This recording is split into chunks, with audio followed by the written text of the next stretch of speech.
વડોદરાના શિનોરમાં માવઠાનો માર યથાવત જોવા મળી રહ્યો છે। કમોસમી વરસાદે ખેડૂતોની ચિંતા વધારી દીધી છે। કપાસ, સોયાબીન સહિતના પાકોને નુકસાન થવાની ભીતિ સેવાઈ રહી છે। વાદળછાયા વાતાવરણ વચ્ચે વરસી રહ્યો છે વરસાદ। શિનોર, સાદલી, ટિમ્બરવા, તરવા સહિતના ગામોમાં વરસાદ વરસી રહ્યો છે તો વરસાદને પગલે રસ્તા ઉપરથી પાણી વહેતા થયા છે।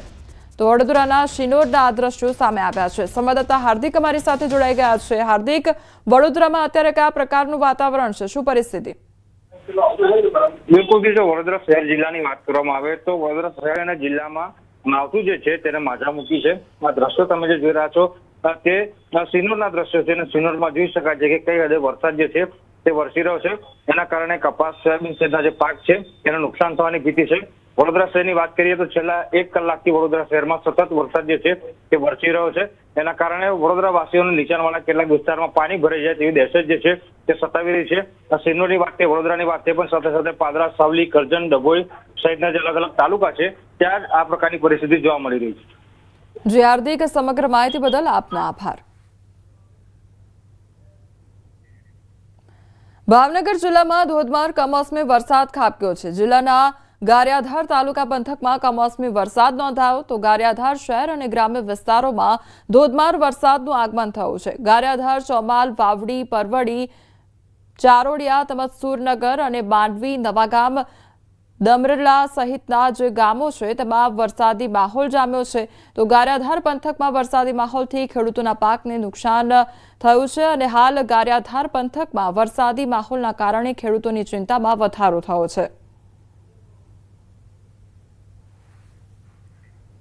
ભાવનગરમાં માવઠાનો માર સહન કરવાનો વારો આવ્યો છે ત્યારે કમોસમી વરસાદમાં મકાન તૂટી પડ્યું અને જિલ્લાના જેસર તાલુકાના શાંતિનગર ગામે મકાન ધરાશાયી થયું તો વરસાદને લઈ જુનવાણી મકાન ધરાશાયી થતા મોટા પાયે નુકસાન સર્જાયું છે।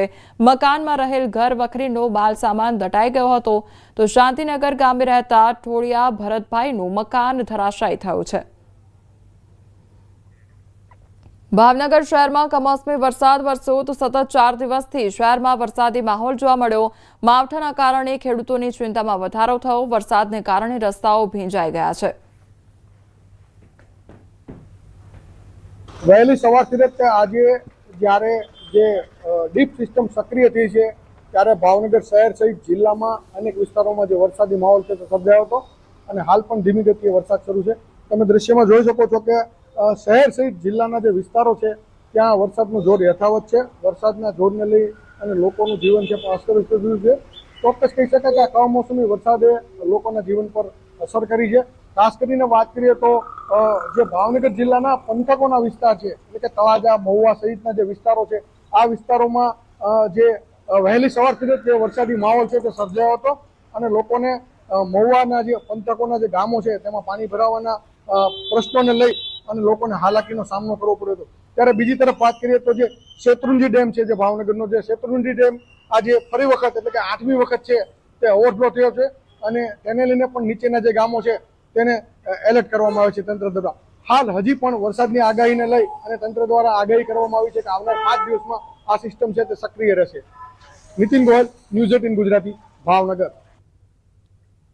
આગળ વાત કરીશું કમોસમી વરસાદથી ખેડૂતો પરેશાન તરાવે છે।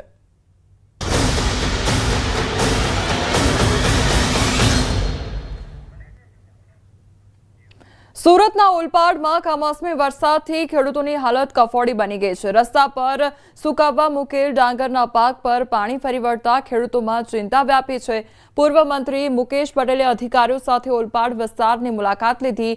ખેતર સાથે સુકાવવા મૂકેલ ડાંગરનું પણ સર્વે કરાવવામાં આવશે અને વહેલી તકે વળતર ચૂકવવા ખેડૂતોએ રજૂઆત પણ કરી છે। કમોસમી વરસાદને લઈને દક્ષિણ ગુજરાતના ખેડૂતોની હાલત તો કફોડી બની છે। સાથે સાથે કમોસમી વરસાદને લઈ ખેતરોમાં ડાંગર ઊભો પાક પડી ગયો છે, ખેતરોમાં પાણી ભરાઈ ગયા છે, પણ જે ખેડૂતોએ ડાંગર બહાર કાઢી લીધી હતી એ ડાંગર હવે પલળી ગઈ છે। દ્રશ્ય જોઈ શકાય છે કે ગુજરાત સરકાર દ્વારા સર્વેની કામગીરી શરૂ કરવામાં આવી છે ત્યારે સુરત ઓલપાડ વિધાનસભાના ધારાસભ્ય મુકેશ પટેલ ગ્રાઉન્ડ ઝીરો પર ઉતર્યા છે। આપણે સીધા એમની સાથે વાત કરીશું। મુકેશભાઈ, ખેતરોના સર્વે થઈ રહ્યા છે, સાથે હવે આ સર્વેની કામગીરી બી શરૂ કરી છે કારણ કે એટલા માટે કે જે ખેતરમાં જે ડાંગર કાપે પછી એને 1-2 દિવસ સુકાવવાનું હોય છે, જે ભેજવાળું હોય તો એ સુકાવવા માટે લોકોએ જે ડાંગર આવા જે રસ્તાઓ છે કે આવી સોસાયટીમાં નાખ્યું હતું, પણ એના જગ્યાએ વરસાદના કારણે તમે જુઓ છો કે આ ડાંગર જે છે ડાંગરની અંદર તમે આજે એ ફણગા નીકળી ગયા છે, એમાં હવે કશું કામ નથી આવવાનું. એટલે એનું પણ સર્વે થવા માટે અહીંયા અધિકારીની પાસે એટલે અમે જઈને આવા જે જગ્યાએ ડાંગરો પડ્યા છે એનું પણ સર્વે થાય એટલા માટે અમે ખેડૂતો જોડે અહીંયા આવ્યા છે અને એનું પણ અમે સર્વે કરાવીએ છીએ. બિલકુલ, મંત્રી હતા, ખેડૂતો સાથે વાત કરીશું. મોટાભાઈ, શું નામ આપનું? મારું નામ હિતેશભાઈ પટેલ છે. હિતેશભાઈ, શું કહેશો? કારણ કે હવે આ ડાંગરના ફણગા ફૂટી ગયા, શું કામ? એ ટોટલી લોસ જ છે. આમ તો ડાંગર ફેલ જ ગયું છે. પણ સાહેબે કીધું છે કે સર્વે કરીને સાહેબે કીધું છે કે અમે અધિકારી નિમણૂક કરીને વળતર વધારે વળતર મળે એવું અમે સરકારને રજૂઆત કરીશું. તમને ખાતરી છે સાહેબ મળશે એમ. બિલકુલ, ખેડૂતોને આશા છે કારણ કે 2025માં બીજી સિઝન ખેડૂતોની ફેલ ગઈ છે.